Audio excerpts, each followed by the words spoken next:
जय गुरु जी।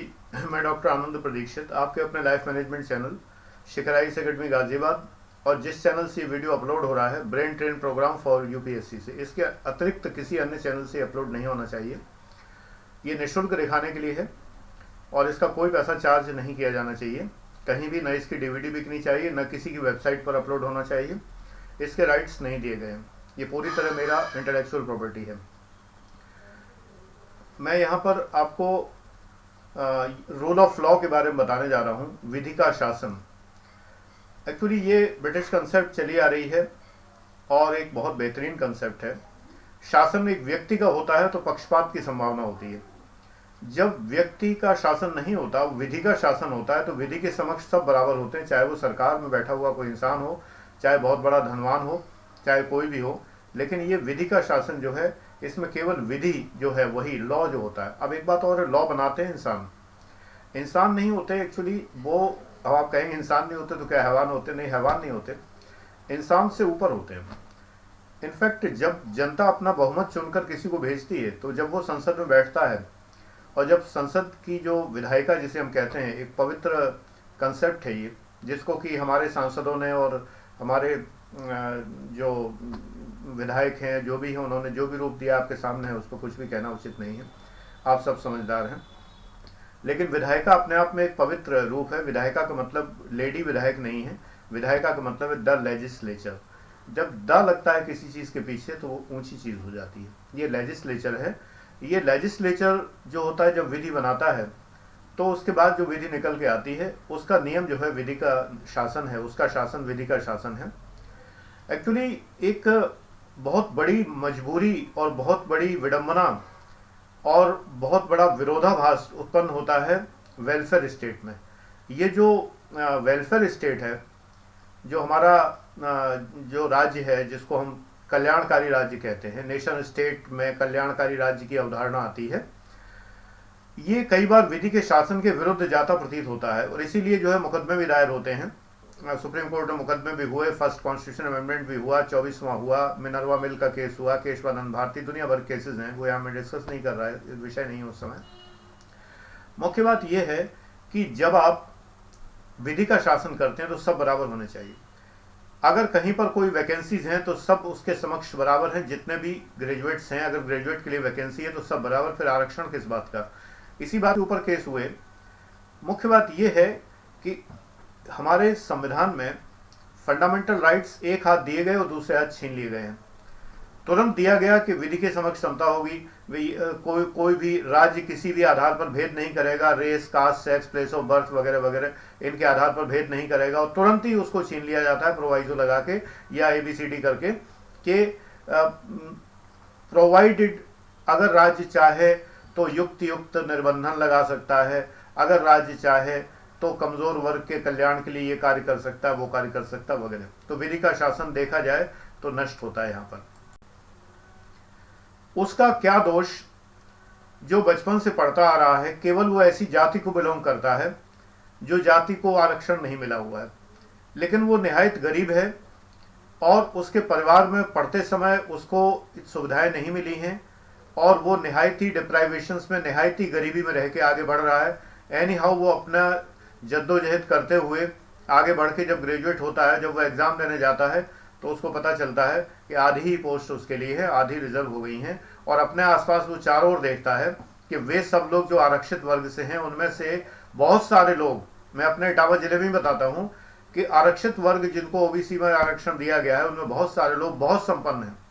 उनके पास ईश्वर का दिया नाम है, पैसा है, शोहरत है, इज्जत है। नाना पाटेकर को याद कर लो, वेलकम वाले को सब कुछ है, लेकिन आरक्षण भी है। अब दूसरा जो है फ्रस्ट्रेट होता है। आप लोग इसमें बहुत सारे लोग फ्रस्ट्रेट होते हैं। उसके जवाब में मैं आपसे ही कहता हूं कि विधि का शासन भूल जाओ। यहाँ पर ये वेलफेयर स्टेट है। संविधान में ही समाजवादी शब्द डाला गया है और ये समाजवादी राज्य है। समाजवादी का मतलब है जहां पर एक ऊपर है एक नीचे है, तो नीचे वाले को ऊपर उठाना, ऊपर वाले को नीचे खींचना है, तब बराबर आएंगे दोनों। ये सोशलिस्टिक कंसेप्ट है। मैंने एक 2 मिनट की वीडियो में ये बातें बताई थी। तो यहां पर आप अपने लिए आधी ही पोस्ट मान के चलिए कि आधी ही आई हैं, इसलिए उस पर आप दुखी मत होइए। आरक्षण विधि सम्मत है, इसलिए विधि के शासन में आ जाता है। क्योंकि संविधान सम्मत है, संविधान में दिया गया है, इसके लिए किसी को कोसने की जरूरत नहीं है। बहुत से लोगों की गलत फहमी है, संविधान में जब डॉक्टर अंबेडकर ने संविधान बनाया था तब आरक्षण नहीं था।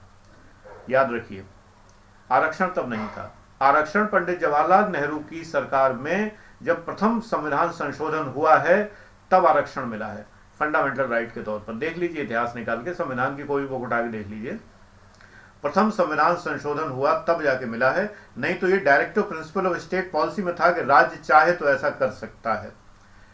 ये संविधान सम्मत बनाने का, मूल अधिकार बनाने का श्रेय पंडित जवाहरलाल नेहरू की सरकार को जाता है, ना कि डॉक्टर अंबेडकर को। इतिहास सम्मत बात है। मैं तो डॉक्टर अंबेडकर को बहुत महान इकोनॉमिस्ट मानता हूं, इकोनॉमिस्ट मानता हूं। संविधान सर बेनेगल नरसिम्हा राव ने तैयार किया था। इस बात के लिए मैंने पिछले एक वीडियो है, उस वीडियो में मैंने पेज नंबर तक कोट किया हुआ है। संसदीय कार्यवाहियों के बारे में मैंने बताया हुआ है। संसद में सुरक्षित दस्तावेज हैं कि संविधान का निर्माण जो है 250 आर्टिकल तो इसमें से थे गवर्नमेंट ऑफ इंडिया एक्ट 1935 से, नेहरू रिपोर्ट से कुछ चीजें थी, और उसके बाद रही सही कसर बेनेगल नरसिम्हा राव ने पूरी की थी। और बेनेगल नरसिम्हा राव के हटने के बाद जो है जब डॉक्टर अंबेडकर को सौंपा गया, then doctor Ambedkar was not willing because he is an excellent economist. India ने उनको इकोनॉमिस्ट के तौर पर नहीं पहचाना है, जो कि पहचानना चाहिए। उन्होंने, वो केवल महार जाति तक सीमित नहीं थे, वो विश्व के नोबेल पुरस्कार विजेता बन सकते थे अर्थशास्त्र के। अमर्त्य सेन के सिद्धांत उनके आगे कुछ भी नहीं है, एग्जैक्टली कुछ भी नहीं है।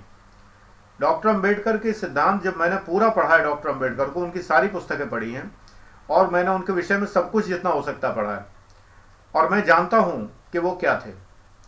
उनकी महानता को बहुत कम आंका गया है, उन्हें केवल संविधान निर्माता बनाकर एक छोटा सा श्रेय दे दिया गया है जिससे कि उन्हें देवता बनाया जा सके।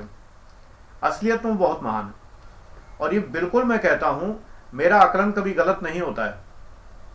ये 100% मैं कहता हूं कि डॉक्टर अंबेडकर नोबेल पुरस्कार अर्थशास्त्र के हकदार थे, डेफिनेटली।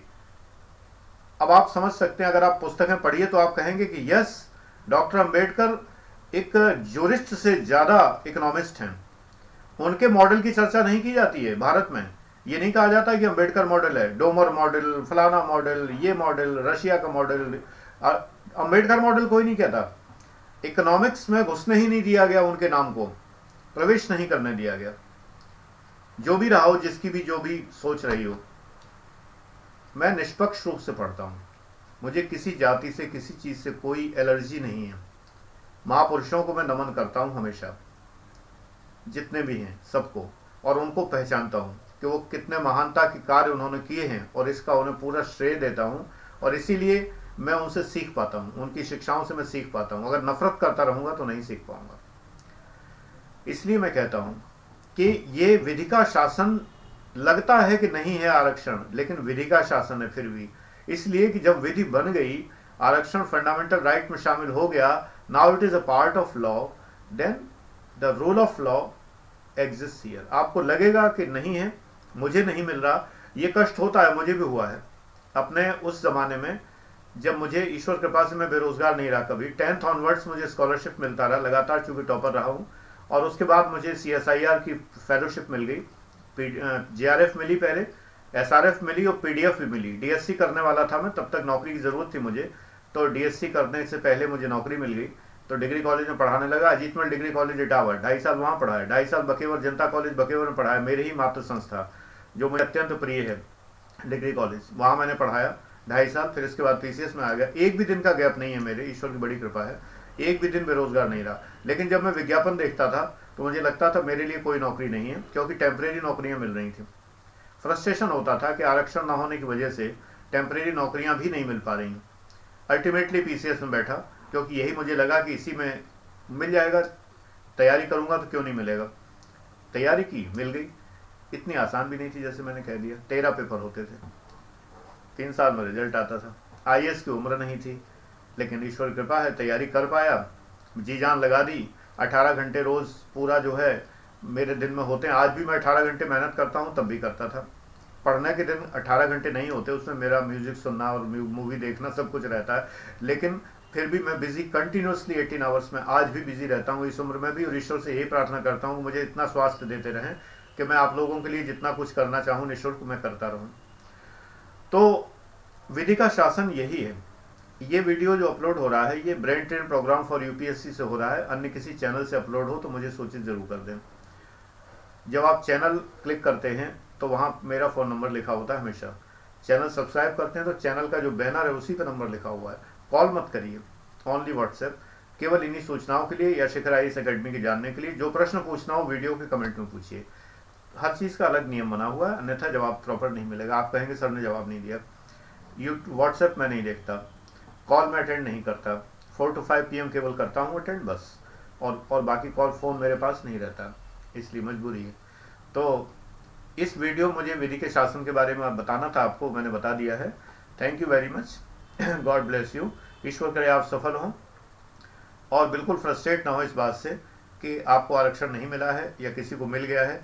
फिलहाल जितनी सीटें आपको मिली हैं उतनी काफ़ी हैं, उतने में आपको एक ही सीट चाहिए, याद रखिए एक ही सीट पर आप सेलेक्ट हो सकते हैं, कोई बड़ी बात नहीं है। Thank you very much.